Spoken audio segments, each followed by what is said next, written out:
Asli Bashir on behalf of Jaleesa McDowell.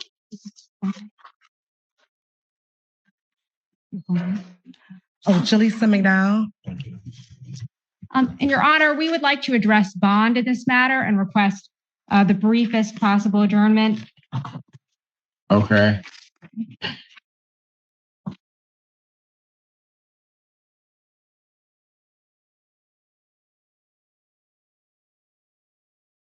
Go ahead. I'll let you address one before I give you the date, I guess. Thank you. Before I kind of address the substantive bond in this matter, I do want to address kind of clerical error in another case. The court may see that there's a case out of 1482, 25203, okay, actually, no, I'll save that for the end if it comes up. Just because it looks like she's being held on another matter for a higher bond than she actually has, at least in the system that Out of my court? Oh, sorry, 1482. So what would you want me to do with that? Well, in case that was part of your consideration for... Oh, I see. Apologies. You don't want me to change it? No, I do. Oh, so as far as this matters... Yeah. You can go to Judge Barr, but go ahead. So as far as this court is concerned, Ms. McDowell is being held on a $50,000 bond. This is the result of an emergency bond motion and the court's order in response to that motion, that hearing on the June 16th. Circumstances have changed since that hearing. My understanding is at that time, the complaining witness was residing very close to where Ms. McDowell resides. Have the circumstances changed to the extent that the allegation of a knife to the body or hand of a 15-year-old has changed? Yes. Well, the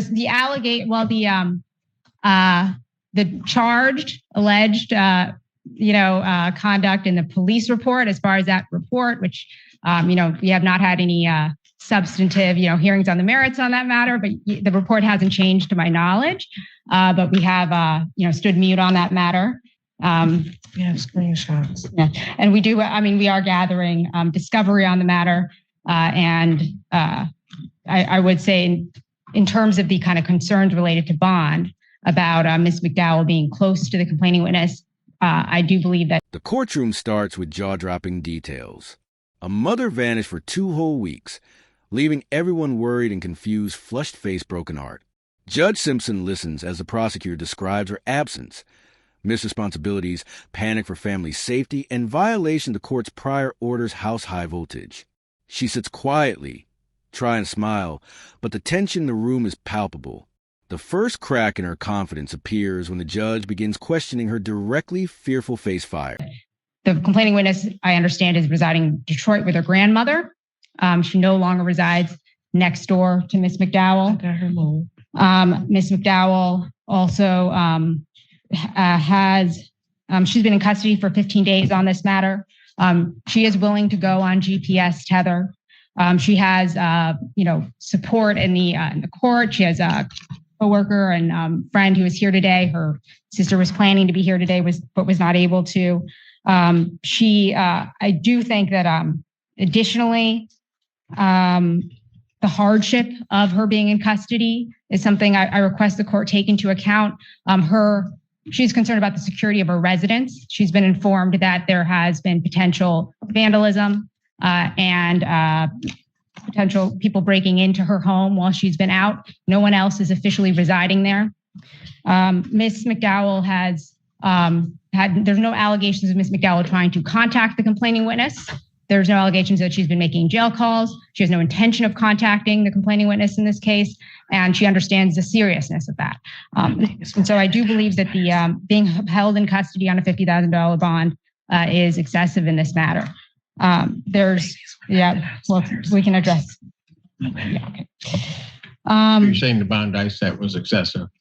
Well, at present, given the current circumstances, which have changed, the information you had before you then is not the same as the information as it is now. Of course, I would not question the court's judgment. But specifically, because of the potential hardship to her and the concerns about her home, the concerns about the fact that she is no longer anywhere near, she won't be anywhere near the complaining witness. And she has already been in custody for 15 days. The final matter is, she has, she works as a supervisor at her workplace. She's been there for 5.5 years. She is very concerned about, her job. And so I would request, that she be able to be released to work. I understand that one of the release conditions includes a GPS tether. She's happy to go on a GPS tether and follow any conditions this court thinks are appropriate for her to be released. But if the court would consider, her. Where are the other 2 children? My kids were left at home, attended for 2.5 weeks, sir. And I literally moved my kids to Detroit to my mom. They are safe now, and I did sign my rights over, sir. But my children were left home, attended for 2.5 weeks. I sent cash up money to them.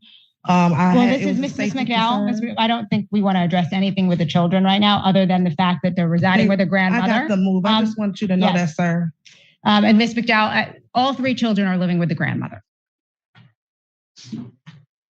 And I've been working from my jail cell for 3.5 hours a week because I had to still provide for my children because I knew that they were home left attended. I have that on recording on the jail cell as well. With the CPS lady, her name is Tiffany Avery, sir. And to be clear, this is not a conversation involving the children. It was just. And I've never been accused of anything violent. The other accused, the malicious property destruction, I have a $10 bond, sir, and that is taken care of. And it was just you prosecuted her rapist, and that was the dad. Ms. McDowell, I think if you can just hold off on saying, She starts pleading, "Please, Your Honor, I didn't mean for this to happen."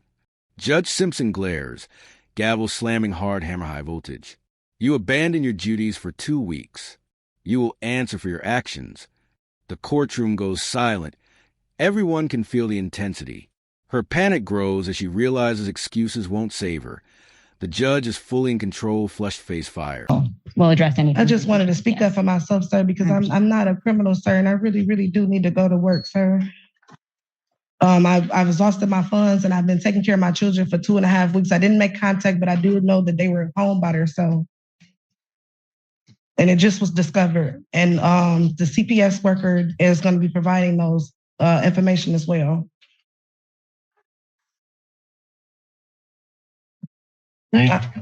I'm sorry, sir.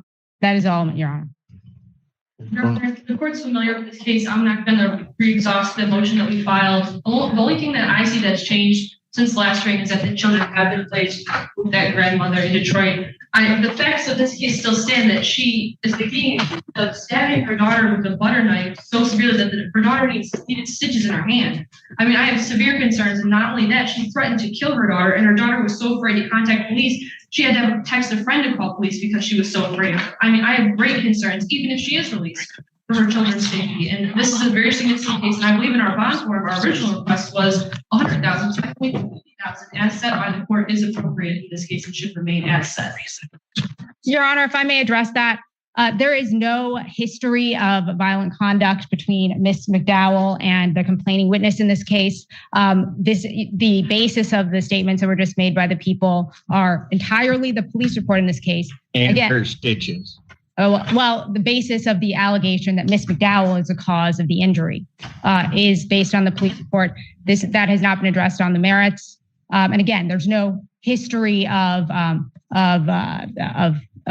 legal issues or reports of violence between Ms. McDowell and her children. I would say I don't believe. I would like the court to consider the gravity of holding her in custody on the basis of just the police report at this stage of the case, with no allegations that she has violated her. Telling me it's wrong that the child was at the hospital getting stitches, counsel, and that's what I should consider. I want the court to consider the fact that that Ms. McDowell has stood mute. The court has entered an act. I understand all of that, but you're asking me to consider her hardship and saying that there are certain things that may be objective in that police report that I shouldn't consider that. I would like the court to consider the fact that Ms. McDowell is no longer going to be anywhere near that child. So if there is a concern about the possibility that that injury may have been caused by Miss McDowell, which we deny, that would be addressed by that fact. In addition to the fact that there would be a GPS tether as part of her bond conditions. Same And Your Honor, I did also make the record clear. She does have a previous conviction for domestic violence from 2018. She also has a previous conviction for larceny from 2020, and she also has the pending case of the MDOP with another domestic relationship. So I mean, I do have concerns. She does have an assault history, and given this case, I'm concerned that it's escalating from what her previous history is. Your Honor, none of these cases involve Miss McDowell's children. Yeah, but you said she didn't have a violent history. She got a DV conviction. Motion for bond reduction is denied. Bond will continue.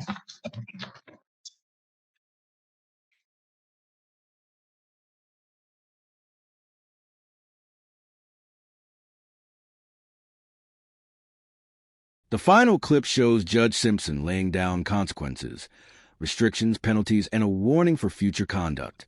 The mother trembles, hands covering her face, realizing the full weight of her actions' fearful face collision. Her previous confidence is gone. Instant regret is clear. The courtroom witnesses justice delivered, showing that no one escapes accountability on Judge Simpson's watch-locked fire pouting face.